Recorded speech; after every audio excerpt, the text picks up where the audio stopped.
My name is Helen Mercer. I'm 67 years old. People say a woman's deepest grief is burying her husband, but I discovered there's a deeper one. When the children you brought into this world try to bury the truth along with their father. After 42 years with Edward, the man I loved, I thought life would wind down peacefully on our wooden porch, to the sounds of saws and planers and late afternoon tea. I believed love and family would be the greatest legacy we left behind. But at his funeral, just as the earth hit the lid of the coffin, a message arrived that turned my world upside down. A single line that sliced through the curtain covering everything. I'm alive, don't trust anyone, especially the kids. From that moment, I knew this wasn't just the story of a widow. This would be a journey through betrayal and justice, and a vow that the truth would never be buried. Before I take you into it, do one thing. Please subscribe, turn on notifications, share this story, and don't forget to leave a comment where you're listening. Because what you're about to hear will make you ask yourself, would you face the truth, even if that truth could turn your own children into suspects? Now come back with me to that bleak day, the day of Edward's funeral, and the first message that changed my life forever. At my husband's funeral, while everyone was dabbing their eyes out of politeness, I got a text. I'm alive, trust no one. I froze. The fistful of dirt in my hand scattered across the lid of the oak coffin, one Edward himself had built last winter for a neighbor. The thud of soil on wood sounded dry and hollow, and the phone in my coat pocket fluttered like a bird caught in netting. I pulled it out. The screen blazed. Another message. That's not me in the coffin. Don't trust our sons. My name is Helen Mercer. I'm 67. In Vermont, we learn to bear the cold before we learn to talk about pain. I'm no different. I thought I would get through this leave-taking with whatever calm I had left, but those words drilled straight through the last foundation. I still trusted. The dead are dead, and the living don't lie at gravesides. A December wind scraped across the brown fields, carrying damp earth and cheap incense. The priest read his practiced comforts, his voice blurring under the shovels turning clay. I heard Doris, my closest friend, draw in a soft breath. She squeezed my hand, thinking I was shivering from the cold.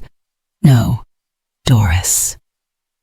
I was shaking with a question no catechism could answer. If Edward was alive, then who was the man under that silk shroud? Edward Mercer was a carpenter all his life. His hands were sunbrowned and nicked, and before every meal he tapped his spoon 3 times against the bowl, the way he tapped wood to test tone. A hollow sound is the sound of a hollow promise, he liked to say. I loved that carefulness more than any flowers he always forgot to buy. 42 years in a small wood house facing the maple woods. Each fall the leaves changed, and our love, faded by time, still kept warm like a stove that never quite goes out. Richard and David, our boys, once sat on the shop floor scooping up curls of sawdust, racing to see who could gather more. They howled when their father drilled a heart into a wooden hen for me. Then one day that heart became dated decor in their new city condos. Suits, early dinner reservations, talk about margins and opportunities. People don't change in a night, but money teaches languages love never taught. When the casket was lowered, I took the first clump of earth. It was wet and cold. I let it fall like the rest of my life going with it. The text came the instant dirt hit wood. Everything stopped for one heartbeat. I wondered if God lent cell service to the dead.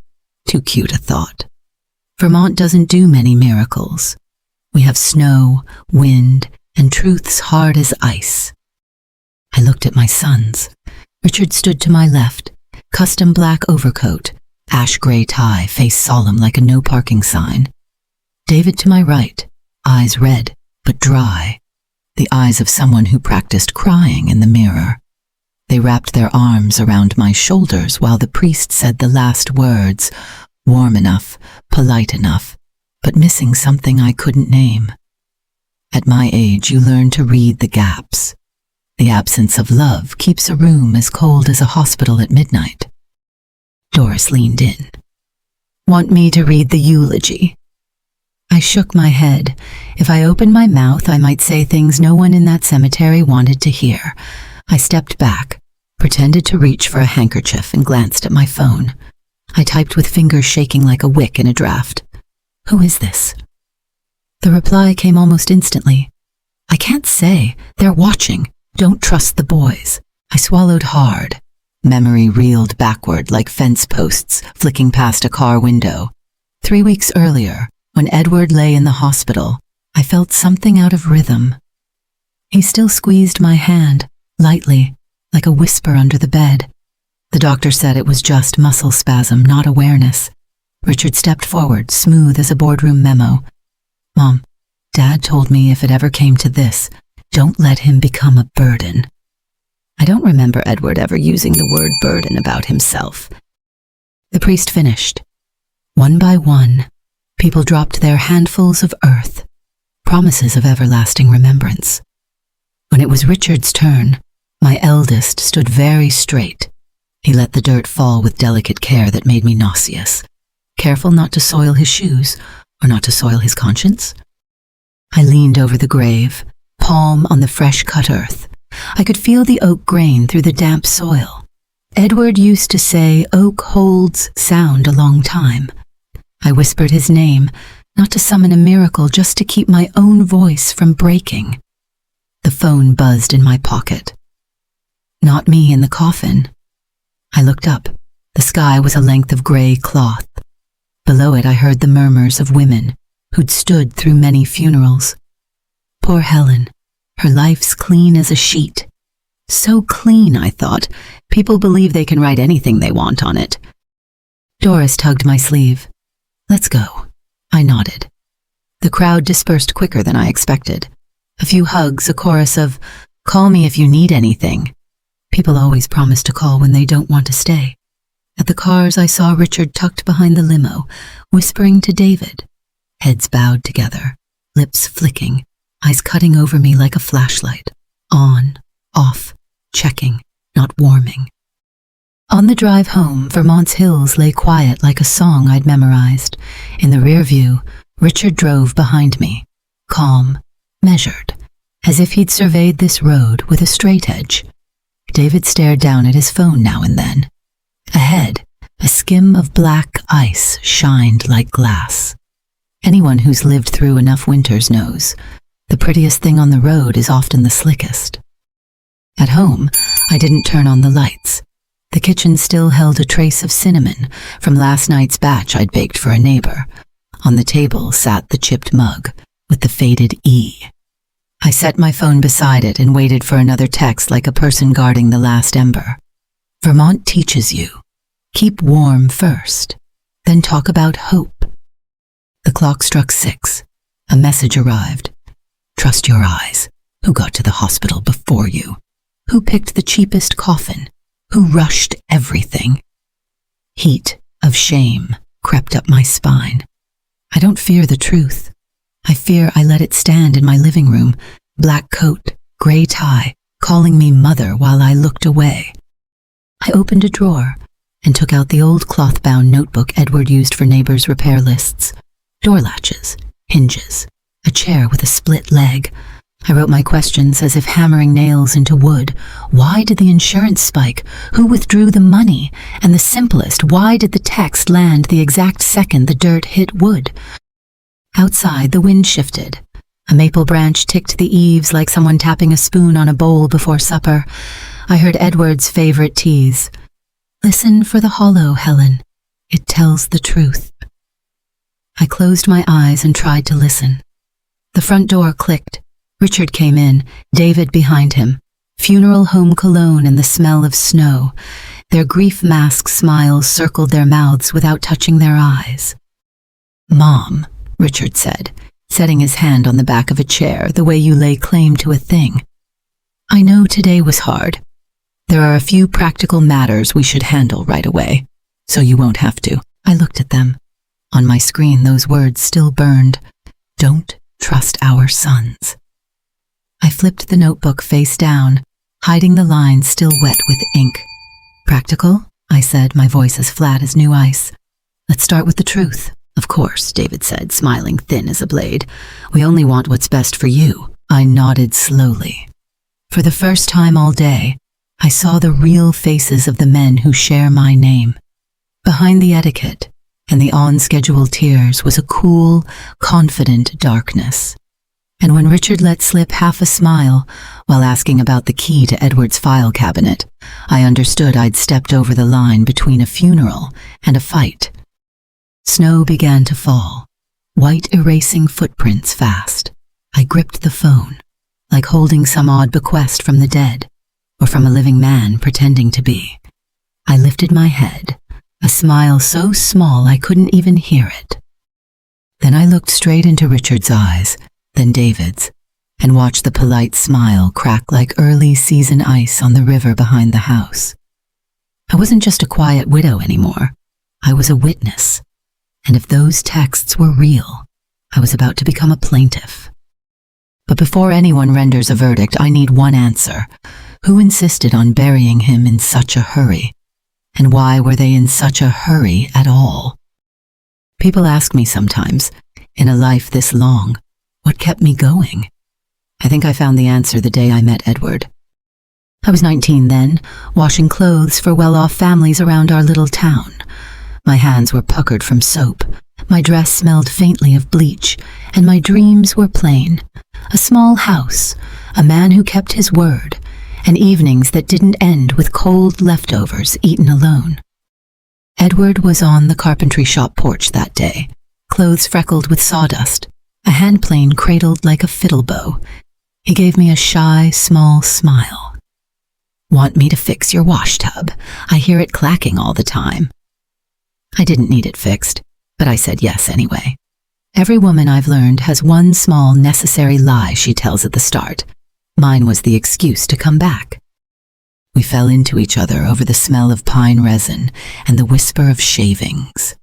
In late afternoons, he'd take me to the little park under the maples and talk about tables and doors he'd built. He spoke of wood the way other people speak of people, some flexible, some quick to rot, some lovely but hollow. I listened, not because I understood every word, but because I believed he meant every one. Our wedding was simple enough to invite ridicule.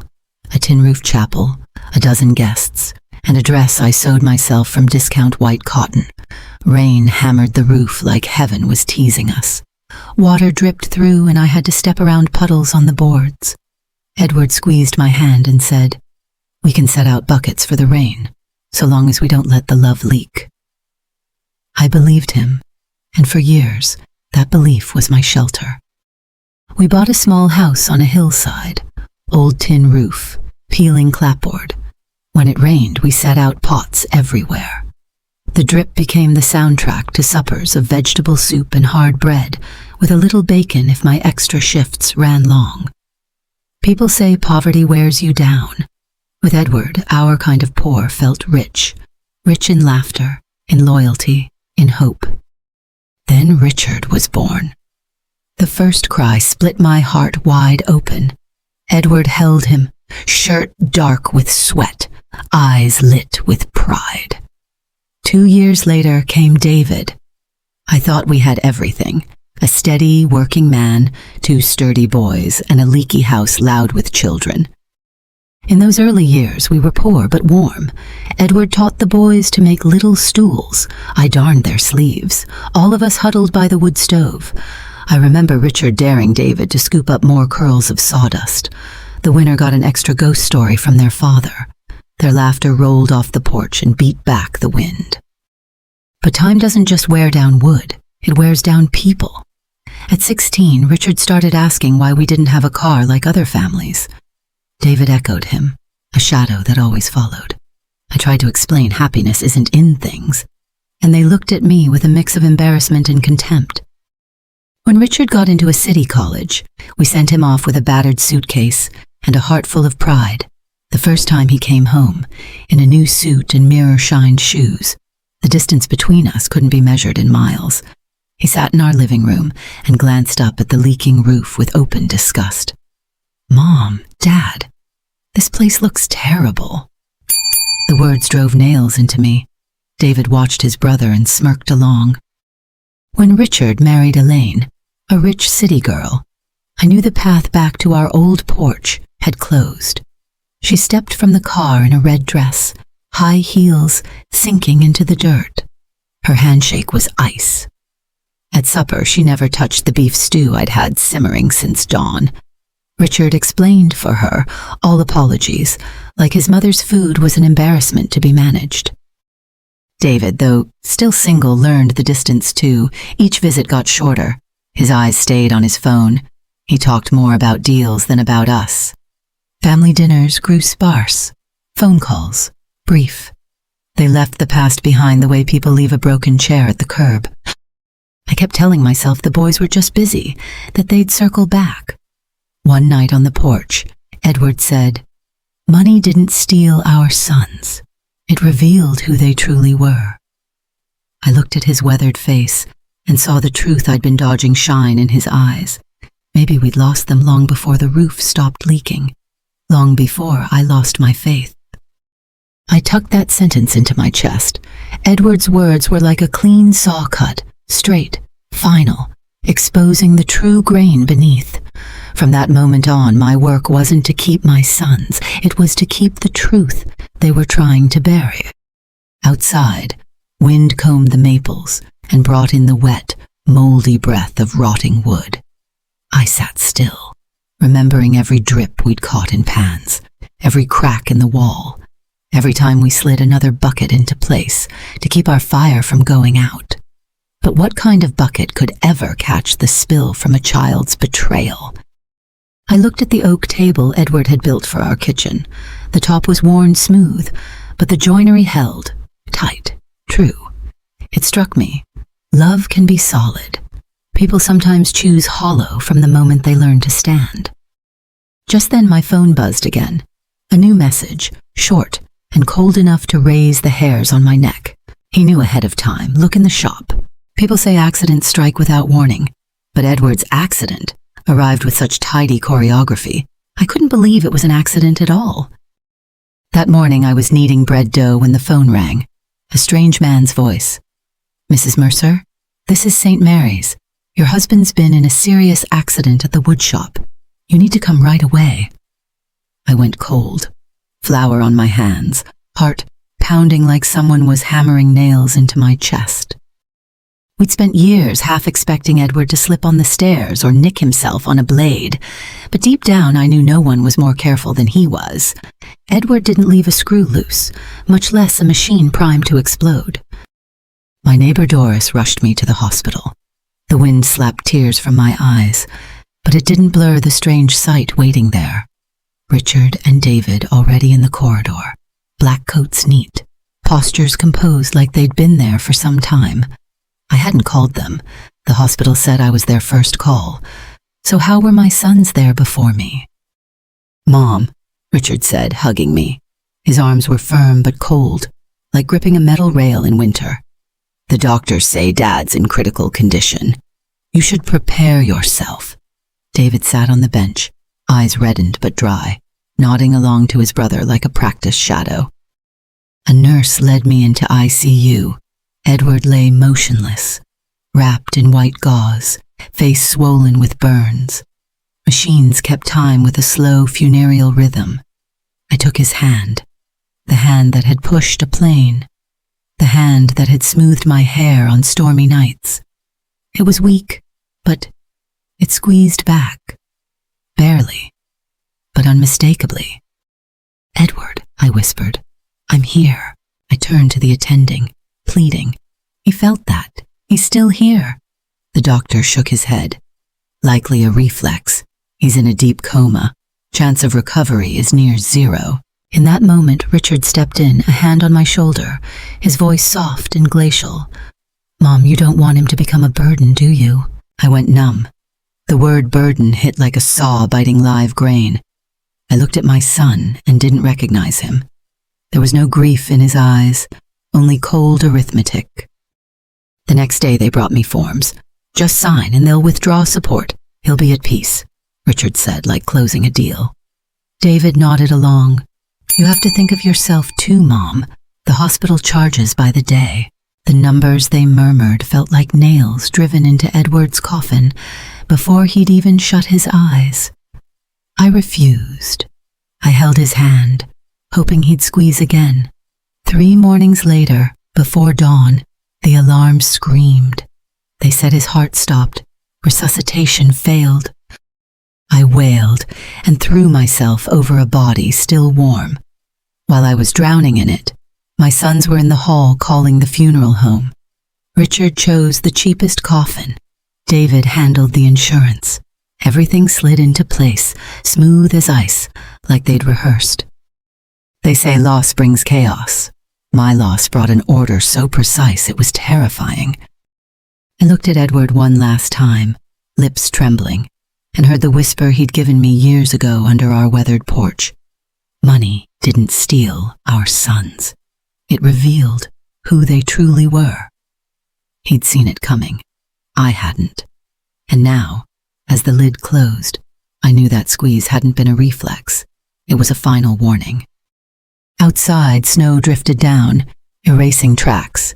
Inside me, another track cut deep. Why had everything moved so fast, so frictionless? Right there in that room of grief, I made a vow. If the truth was being buried, I would be the one to dig it up. But before I could even begin, another message arrived, one that exposed a darkness deeper than any Vermont winter night.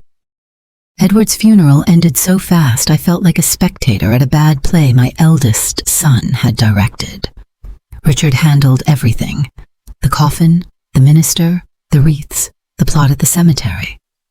Keep it simple, Mom, he said with that counterfeit smile, just like Dad wanted. No fuss. But I knew Edward. He loved his community and his friends. He would have wanted a send-off with the whole shop there. The neighbors who shared morning coffee. Instead, there were a few familiar faces at the graveside, hurried, chilly. A farewell as brief as a pre-written report.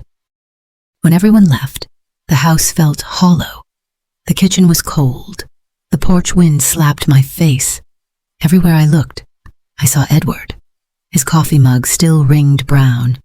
His handplane sat cockeyed on the workbench. I sat down and opened the drawer of the old desk where he kept our papers. The mystery number's words pulsed in my head. Check the papers. They forged his hand. I pulled out the old tin box. The key was still tucked in the button jar. The lid clicked open, breathing out damp paper and familiar wood dust. First up, the life insurance policy. I froze. A few months ago, Edward only had a $5,000 policy, just enough to cover a modest service. The sheet in my hand said 1,000. The number danced before me like a taunt. Who convinced Edward to sign this? And why didn't he tell me? I kept going. A stack of bank withdrawal slips, signatures shaky and slanted. I've lived with Edward my whole life. I know his handwriting. It's normally neat, decisive. The E always curling like a shaving of wood. These signatures shook like a stranger's hand. Over $8,000 gone in 3 months. I never heard of any expense like that. My phone buzzed. My heart dropped. The unknown number again. They forged his hand. Your sons know more than they admit. I set the phone down, a cold bloom opening in my chest. The thing I feared most was taking shape. Edward's death wasn't an accident, and the sons I once rocked to sleep were standing on the far side of the truth. I went out to Edward's woodshop, where he'd spent hours each day, even as age bent his back. The door stood ajar. Damp pine hung heavy in the air. Late light cut through the crack, dust motes turning gold over the floor of shavings. I stepped softly, afraid to disturb whatever of him might still linger. The workbench drawer was stubborn, like he'd jammed it on purpose. I tugged hard, and it gave. Beneath the stack of chair plans, a note folded in haste. His handwriting, slightly right-leaning, a little tremor, still sure. I read, my throat closing. Richard insists on more insurance. He says it's for Helen, but something doesn't feel right. I fear his intentions. I clenched the paper. My hands shook. Edward had suspected it. He'd felt the darkness creeping into our own family. He left a mark, the way a woodworker leaves a tiny notch, hoping someone later will see. That someone was me. Outside, a Vermont gust rattled the shop door. In that sound, I heard Edward whisper, "Don't let them sand down the truth, Helen. Don't mistake a hollow knock for solid wood." I dropped into his chair, the note warm in my palm. Grief braided with fury. 42 years of marriage, ending in an insurance scheme and forged signatures. Silence was no longer an option. I was now the keeper of the evidence. From that moment, I knew one thing. If oak holds sound for a long time, I would hold the truth longer. Before I could refold the note, the phone buzzed again. A longer message this time. "If you want justice, meet the man your husband hired before he died. He knows everything." That evening's text led me to a little cafe on the corner of Main, where dark wood tables had soaked up coffee for half a century. I chose the back table, sat with my back to the wall so I could see everything. Vermont rain smeared the windows to a milky haze. The server set down a cup of herbal tea, and I waited, heart beating like a hammer on an anvil. At exactly 3, a man walked in. Tall, a little gaunt, salt and pepper hair, bright eyes, with something heavy behind them. He shrugged off his coat and came straight to me. "Mrs. Mercer?" The voice was low, steady, no small talk. I nodded. "Samuel Whitaker," he said, sliding over a scuffed business card. "Your husband hired me 3 weeks before the accident." My throat tightened. Edward, with those calloused hands, barely trusted anyone outside the family. If he'd gone to a private investigator, he'd seen danger coming, shadows I'd refused to see because I was a mother first. Samuel opened a leather case and set a small recorder on the table like evidence in plain view. "Edward suspected your sons. He asked me to follow discreetly. I planted audio in the house and a few other places." He pressed play. Richard's voice came through, clear, close, as if he were sitting right behind me. "We can't wait any longer. The old man is asking too many questions. I already bought the solvent. It's perfect. Looks like a heart attack. No one will suspect." I flinched. My eldest son's voice, precise and cold, discussing solvent, like a piece of hardware. Samuel paused the tape and looked at me. "He means methanol. Cheap, easy to get, and it hits the brain, liver, heart. Presents just like a stroke. No overworked doctor is going to question it." Tears sprang, not for my sons, but for Edward, who'd believed love could hold a family together. Samuel slid out a few photos, shot under the dim lights of a chemical supply shop. In them, David, my younger one, stood at the counter, paying cash for a bottle of methanol, head down, a knit cap pulled low. The receipt had a fake name, but the posture, the face, I'd know them in the dark. I set my hand on the pictures as if the proof itself weighed more than stone. "Did Edward know?" I asked. Samuel gave a small nod. He started to when they pushed the bigger insurance policy. He told me, "If anything happens, Helen needs the truth. Don't let them fool her." My fingers scraped the tabletop. Edward had prepared for this moment, but he hadn't lived to see their masks slip. Samuel hit play again. Richard's voice returned, this time with David chiming in. "Mom is fragile. After Dad's gone, we tell the judge she's paranoid. We'll have her declared incompetent, sell the house, take the money. Easy!" A soft laugh on the tape. My stomach knotted. They hadn't just killed their father. They were lining me up like inventory to be liquidated. "They want to bury me too," I whispered. He nodded, eyes dark but resolute. "You're the next target." Edward was right, but he moved fast enough. "We have evidence. You won't fight alone." I leaned back, breath ragged. I heard Richard again in my head by the hospital bed. "You don't want him to become a burden, do you?" Now I understood. To them, parents were numbers, payouts waiting to clear. and I was the next asset on the ledger. Outside, rain drummed on the cafe's tin awning. Each drop sounded like a hammer striking a nail. A reminder, silence was no longer an option. I closed the recorder and slipped the photos into my bag. "Samuel," I said, my voice strangely calm. "I won't let them win. I lost Edward. I won't lose myself." He nodded. "You'll need courage, but you won't be alone." Through the fogged glass, I spotted a familiar car idling at the curb. Richard, head bent over his phone, thumbs flicking. It felt like he was always one step ahead, waiting for me to stumble. From that moment, the battlefield was plain. No more mother and sons, no more mourning veils. This was truth versus greed, Edward's love against the darkness our own blood had fed. I tightened my grip on Edward's note from the shop, his words etched like a scribe line in oak. "I fear his intentions." "You were right, Edward," I said inside, "and now I see it too." I turned to leave. Then Samuel stopped me and handed over a thicker envelope. Inside was the piece of evidence that froze my blood, a recording of my 2 sons discussing killing me as well. That Sunday, Vermont lay under a clean white shroud of snow, thick, still, like a funeral cloth spread over the whole town. I sat in the kitchen, folding and refolding the note Edward had left, when a knock sounded at the door.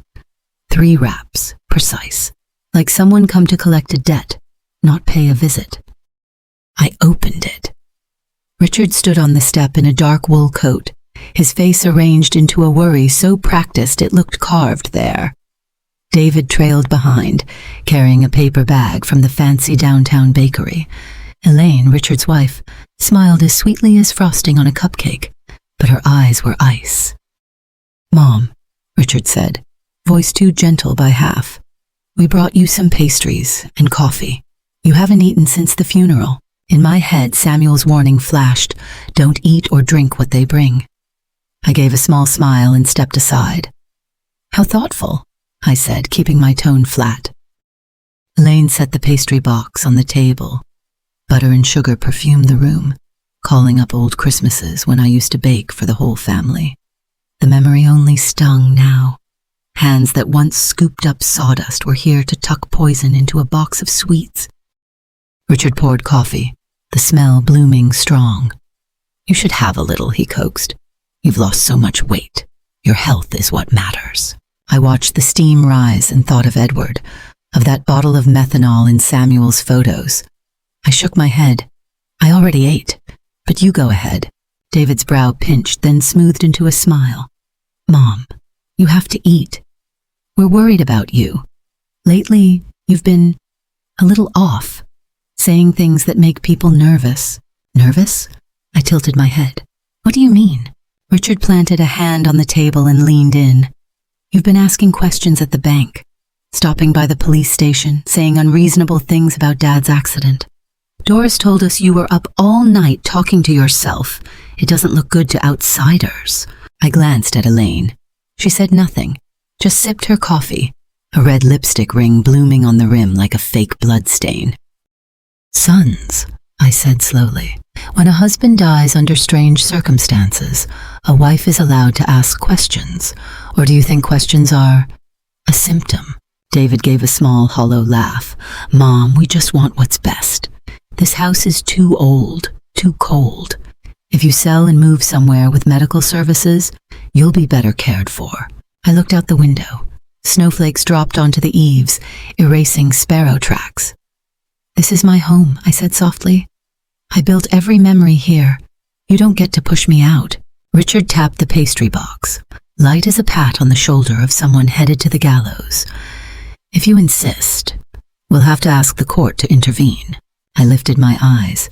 His were done pretending. Behind the dutiful mask stood naked greed.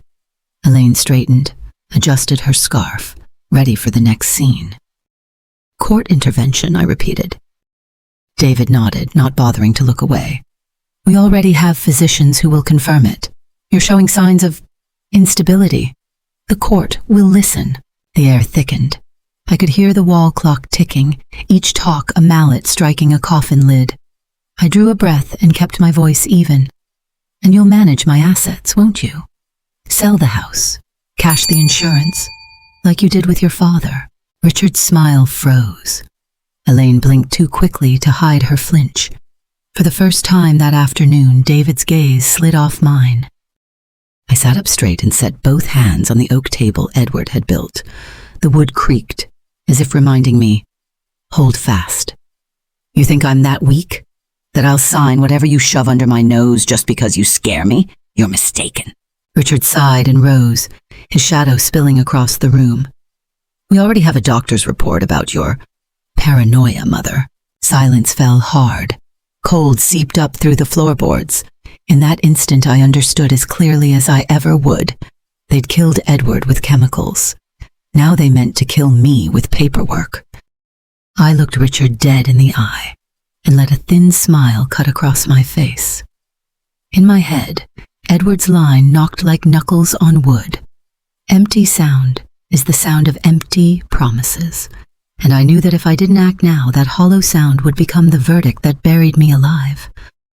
Samuel and I went to the police station after dark, when half the town had switched off its lights, and the Vermont wind knifed across the parking lot. He set his leather briefcase on the desk, unzipped it, and slid it toward Chief O'Connell.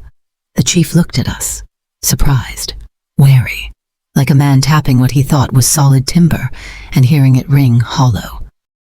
These are the recordings, Samuel said, and these are the photos, methanol, the plan, and what came next with Mrs. Mercer. O'Connell listened to the first clip, and his face went from skeptical to heavy. He didn't say much. He stood, called the county prosecutor and the medical examiner. I watched his hand rest on the recorder. It didn't shake. A thin ember of warmth lit in my chest. Someone believed us. Someone was hearing the true sound. By dawn, the exhumation order was signed. At the cemetery, the newly settled earth was turned up again, quiet as a secret being called by name. I stood back, arms clutched tight across my coat. No one wants to witness this, but truth is not the sort to lie still. The medical examiner worked carefully. In the lab, they found exactly what Samuel had predicted: methanol, levels no one could explain away. The news chilled the town another few degrees, though winter was nearly over. Richard and David were arrested that same afternoon. No loud proclamations of innocence, just a flurry of calls to lawyers and a few averted eyes as they walked the station hall. Elaine vanished within a day, like tire tracks on snow wiped clean by wind. The trial began a month later, a small county courthouse, pews burnished by years of people waiting for justice. The state flag hung behind the judge. The jury was made of familiar faces: an elementary teacher, the grocer, a corn farmer. They looked at me with a mix of pity and caution. Everyone knew my family. Everyone had waved to Edward on Main Street. The prosecutor opened briefly. No flourish, no thunder. He set the recorder on the table the way a carpenter sets a square to a cut. Let's hear it from their own mouths. Richard's voice came first, clear, unmistakable. We can't wait any longer. The old man is asking too many questions. I already bought the solvent. It's perfect. Looks like a heart attack. No one will suspect. The room went dead still. A wooden bench squeaked under someone curling in on themselves. David followed on the tape, low, like a nod you could hear. Then we switch her coffee. 1 dose, maybe 2. No one will suspect. My fingers dug into the pew. I thought of all the mornings Edward poured my coffee, warming my hands around the mug with the faded E. In a marriage, people take turns keeping each other warm with small rituals. My sons had taken turns pouring a killer into their father's cup.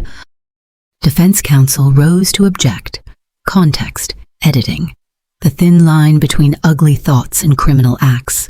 Smooth talk, like wood sealed shiny to hide its rot. The prosecutor said only, "Context doesn't go by methanol," and set down the photo of David at the chemical counter. The murmur swelled and faded. Then it was my turn. My knees loosened for a beat as I took the stand. Samuel met my eyes, gave a small nod. I swore to tell the truth. This time, I could keep that oath the way I kept the slip of paper Edward left me. Mrs. Mercer, the prosecutor asked, before Mr. Mercer passed, did you believe it was an accident? I wanted to, I said. Belief is easiest when you're afraid of the truth. He nodded and moved on. Tell us what happened at the hospital. I told them about Edward's hand, closing on mine as lightly as a plane skimming would, about Richard's sentence by the bed. Mom, you don't want him to become a burden, do you? I stopped. The whole room heard the period in the middle of that thought. Anything you want to say to the jury? He asked at the end. I looked straight at my two sons. The orange jail suits didn't make them smaller, only made the emptiness in their eyes plainer. I breathed so my voice wouldn't break. I lost my husband, but my sons had already died in their hearts, long before him. No one clapped. Where justice is respected, pain isn't measured in noise. I stepped down. Samuel's hand brushed my back, one short, steady touch that said, one stretch of row. Behind us. The medical examiner testified briefly. No theatrics, no embroidery. Industrial alcohol, blood levels, the unmistakable markers of poisoning. Enough. The judge nodded. The jurors took notes. The defense objected here and there, then sat. The prosecutor kept the heaviest piece for last. He played a final clip. The tape hissed, then cleared, like a curtain pulling back for daylight. Richard again, calm, calculated. After Dad, we'll make it look like Mom's suicide. A widow who can't live without him. No one will question it. Breaths seemed to stop together. The judge looked up. A woman in the gallery covered her mouth. The jurors glanced at one another, faces pale as first snow. I saw only words burning through my mind. They hadn't stumbled. They storyboarded my death. The defense scrambled, fragments, out of context chatter, but the wall clock felt frozen between after and Mom. No varnish could hide the crack that had opened. I looked at Richard. For the first time, his shoulders sagged. David stared at his cuffed hands like a chessboard swept clean.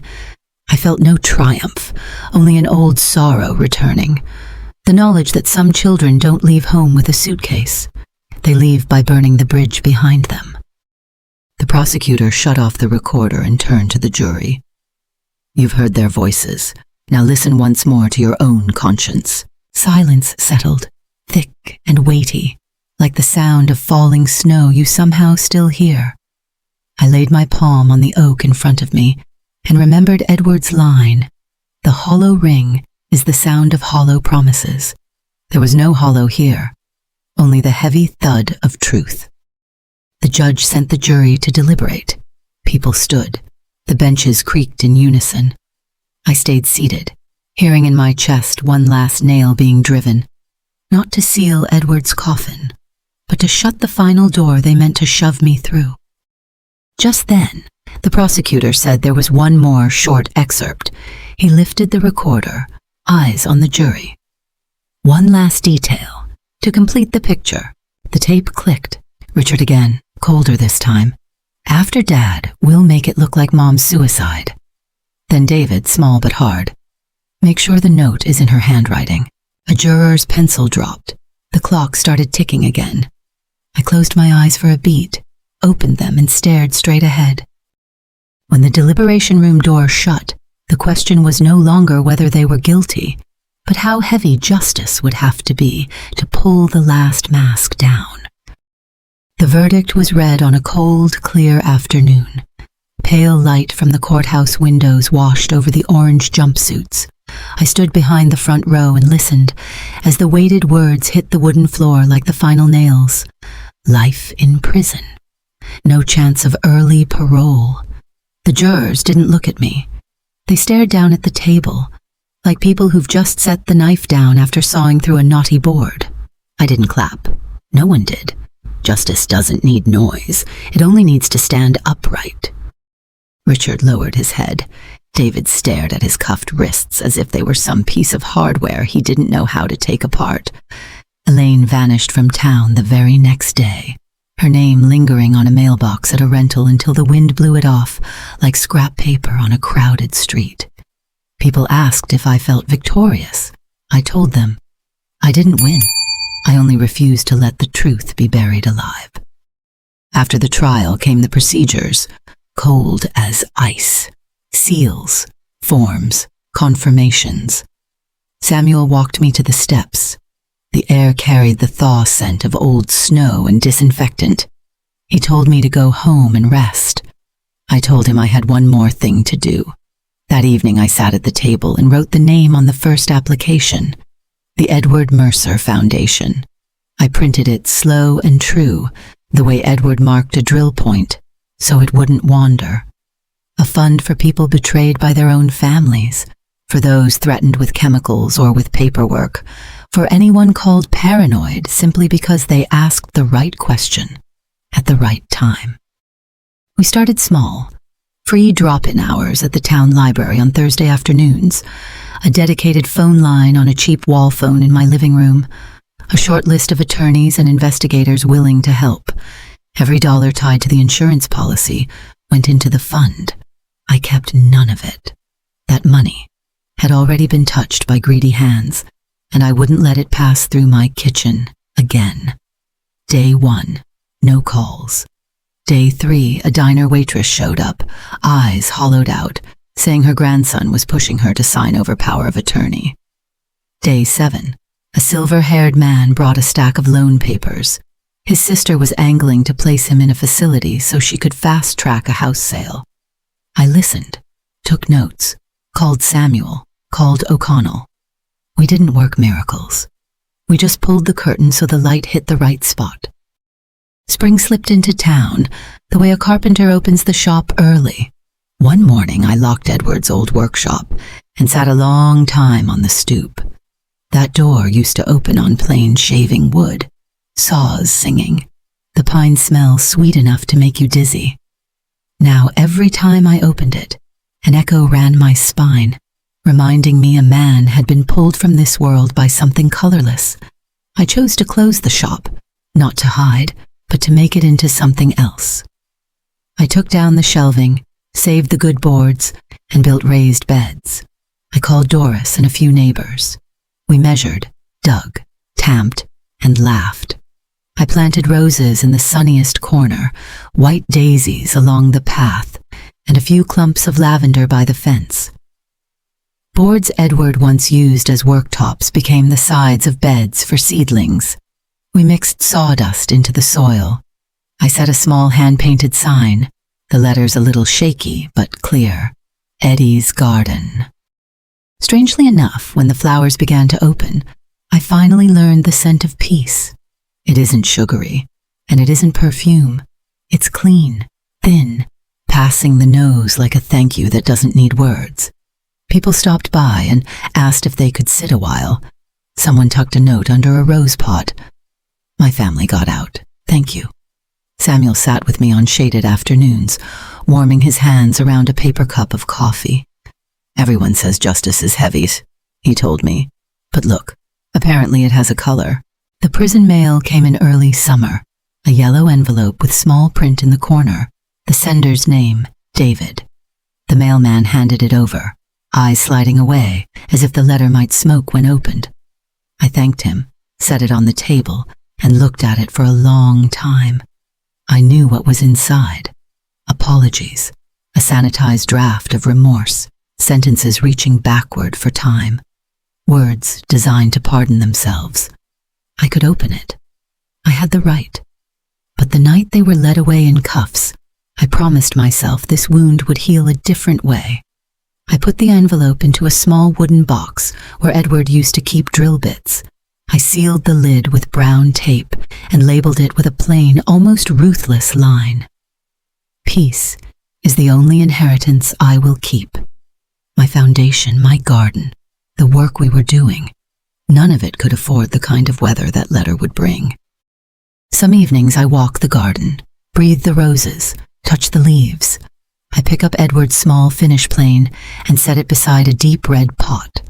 People ask why I'd leave a rough tool next to flowers. I tell them, because here, everything gets to tell its story. Every scratch is a sentence.